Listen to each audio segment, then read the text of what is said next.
Hello, BookTube. We're continuing with my library tour for 2025 of my little book room here. So my sanctum sanctorum, the little nerve center of where I keep my books and where I do my where I live and breathe and have my being. And we are going through. We're just doing the first bookcase. there are 25 bookcases to go, so we've got a long way to go. We're doing this little bookcase, and I am moving up from the floor. And this next shelf, I notice, is only what 10 books, and it's a very Hannah shelf. Hannah at Hannah's Books. It's mainly of interest to her. But I notice that the next shelf is the top shelf of this bookcase, and it has books piled on top of it sideways. So I thought we'll see how long the video is. I'll do this shelf first, and then if it's egregiously short, I can do some of those books that are stacked on top as well. So either way, this bookcase has 2 more videos to go. So let's look at the Hannah shelf. The first of these is a hardcover of Diane Carey's Star Trek: The Next Generation, Ship of the Line. Diane Carey is my favorite Star Trek author, and this is one of my favorite Star Trek books. It's not a very good narrative. The narrative is not all that cohesive. It jumps around a bit. But for me, the 2 main narrative thrusts here, the 2 main narrative thrusts are great, I think. One involves 3 characters: Riker, Captain Picard's second in command, Captain Montgomery Scott, Scotty, transported into the 24th century and reacclimated. Just part of Starfleet again. Obviously, the great Next Generation episode where Jimmy Doohan reprises his role as Scotty from the original show. In that episode, there's a great scene, one of the greatest scenes in Star Trek history, where Scotty he goes to the holodeck and instructs it to call up the bridge of his old ship. NCC 1701, no bloody A, B, C, or D. And it hits him right in the solar plexus when he walks through the door onto that old ship. And it hits me too. It hits any original series fan. When he walks up to his old station at the upper ring of the bridge and then turns around and says, "Here's to you, lads," you realize that those lads are long gone. They're long gone. He, by a miracle of advanced technology, is still around, but most people, no. And Captain Picard, of course, joins him in that scene a minute later and tells him, well, you've been gone for 70 years, but you could study up on schematics. And Scotty immediately shuts it down and says, I'm not 18. I can't start out again like a raw cadet. And every Star Trek fan was watching that scene thinking, no, what are you talking about? That's not you. And Diane Carey just decides to ignore it. She rightly views it as just the shock of the moment. Of course, Scotty is going to reacclimate to the 24th century. Of course he's going to. And the third character in that one plot line is this guy. That is, in fact, Kelsey Grammer. Morgan Bateson is the name of a 23rd century Starfleet captain he played for 1 minute in The Next Generation, where his ship, the Bozeman, is brought forward in time 70 years.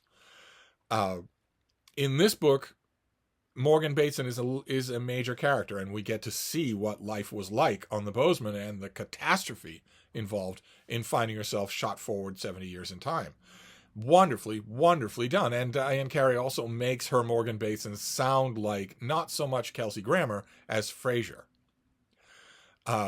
In the best way possible. It's a wonderful, wonderful job. And that's one plot, is those 3 men dealing with Klingons. But the other plot is Captain Picard on a secret mission of his own. And the secret mission is come see, come saw. But on the way there, he is studying immersive holotapes. So the little ship that he's on doesn't have a holosuite. But there are instructive tapes that were made by Starfleet with the cooperation of famous people in Starfleet history.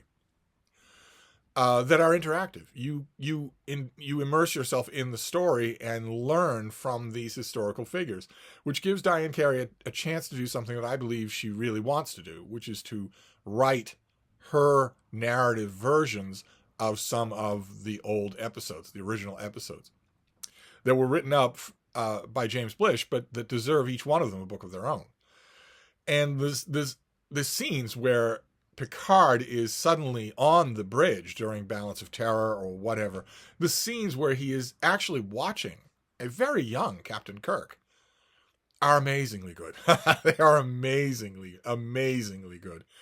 And they serve a larger meta-universe effect because Diane Carey is trying to imagine why Picard would suddenly be different from one movie to the next, and attributing some of that to watching this intuitive leader in action, up close, without time travel.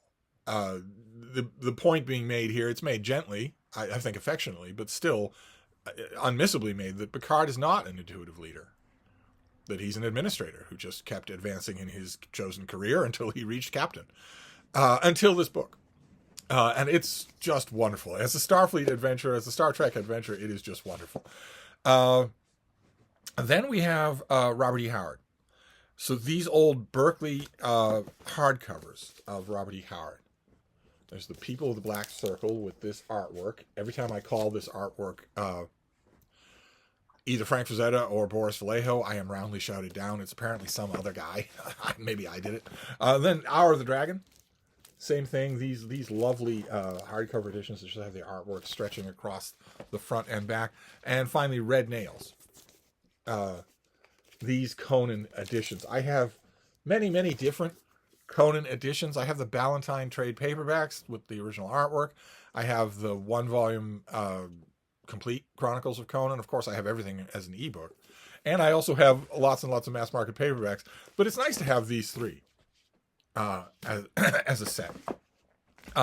Then we have a Keith Laumer novel, Retief to the Rescue. Keith Laumer wrote a whole bunch of short stories about a two-fisted diplomat in the future named Retief. And he also wrote later novels, a couple of later novels, not short stories. I think the Retief stories are best handled in short story form, but the novels are entertaining. It's just that Keith Laumer is fond of what has been referred to in context in context of me as Borscht Belt humor. He's very fond of that sort of thing, and that wears out its welcome in the course of a novel. And the awkward realization once you get past that is that Keith Laumer is not all that good a writer. He had an inspired idea with Retief, but he's not all that good a writer. So if he is trusting to his signature gimmick to last him out a novel, well, that's unwise. But one of those longer novels is Retief to the Rescue, and for some reason, I can't quite put my finger on why, I've always liked this particular book. So, I know this cover is not by Frank Frazetta. That, I guess, that alien is a Growaki, the wacky Growaki, who are the signature bad guys in these stories. I've never thought the Growaki were actually frightening to look at. I think probably Rowena, the artist here, had never read a Retief story and just went on descriptions of what they look like. And I really don't notice much else about this cover. So I have a hardcover of that. I don't have hardcovers of any other Keith Laumer or any other Retief. And then we have Edgar Rice Burroughs, also in these hardcover editions. So we have A Princess of Mars. That is the first one. That is, of course, the inaugural story of John Carter, who is from Earth and is mystically transported to the planet Mars, under whose lighter gravity he has superpowers. He has the ability to leap 1/8 of a mile and whatnot. These are these Doubleday? Yes, these Doubleday hardcovers that we have. The first one, A Princess of Mars, and then we have the next two are The Gods of Mars and Warlord of Mars. With a Frank Frazetta cover here with John Carter leaping into the fray naked. And he, of course, is accompanied by his friend Tars Tarkas. These are the second two. Princess of Mars is kind of a standalone book. Swords of Mars and Gods of Mars are Gods of Mars and oh, wait a minute. Okay. Anyway, you've got these next two, Gods of Mars and Warlord of Mars. So these are not in actual order. Then you have Thuvia, Maid of Mars, and the Chessmen of Mars. Again, with a glorious Frank Frazetta cover. Look at that. Just amazing. For about half the year in 2023, that painting was the background of my computer, my desktop. And let's see here. We have another volume. This is The Mastermind of Mars and Fighting Man of Mars. Now, I have all of these in mass market paperbacks, those old great mass market paperbacks. And I have them as ebooks. But it's nice to have them in these hardcovers as well. And then the last volume here, Lana of Gothal and John Carter of Mars, with well, tonally different, shall we say? Tonally different cover art. That's not, I think, nearly as good. Just whoever that guy is. Anyway, so it's a bunch of John Carter in these hardcover editions, which is nice. I'm always on the lookout for them, because these things, the binding really breaks on them. So, but anyway, that was the Hannah shelf, but that only brings us to 11 minutes. So let's move on here. Like, for instance, we have 2 translations of La Vita Nuova by Dante. We have the new one out from Liverite. This is translated by Joseph Luzzi. This came out just in December of last year. And then we have the one before it by David Slavitt. So 2 tiny little translations of the Divina Nuova. Let's see here. We have this vintage red-spined classic. These are wonderful. I love them. I wish I had them all. I never see them. This vintage, I found a vintage red-spined classic of the collected stories of John Cheever. I think I got this at the Book Barn with David Murphy comparatively recently.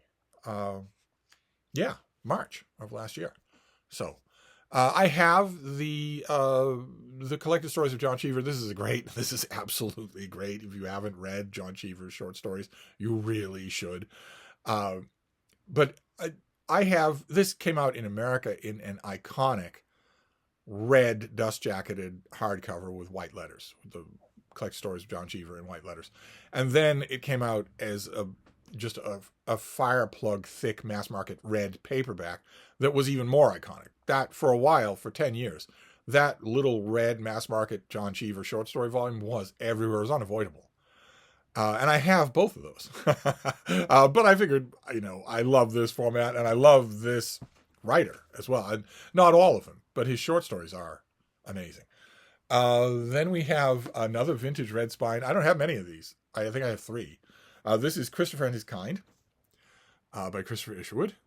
The red spine there.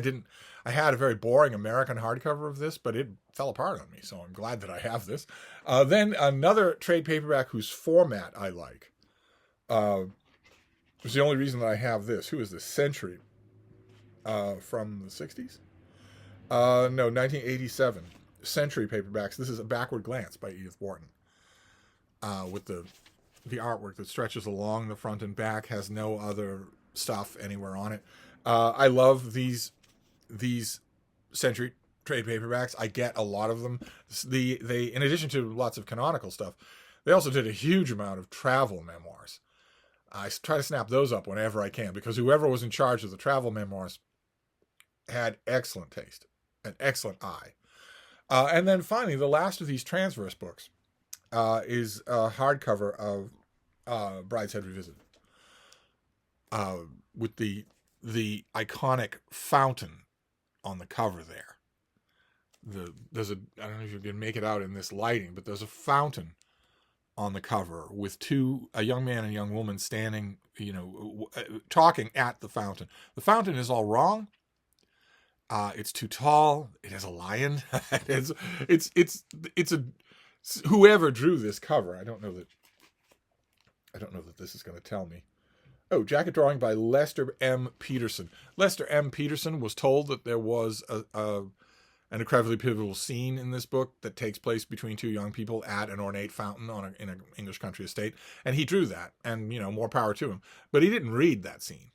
The fountain in Brideshead is fairly well described, but My only other version of this was the trade paperback that came out as a companion to the TV miniseries.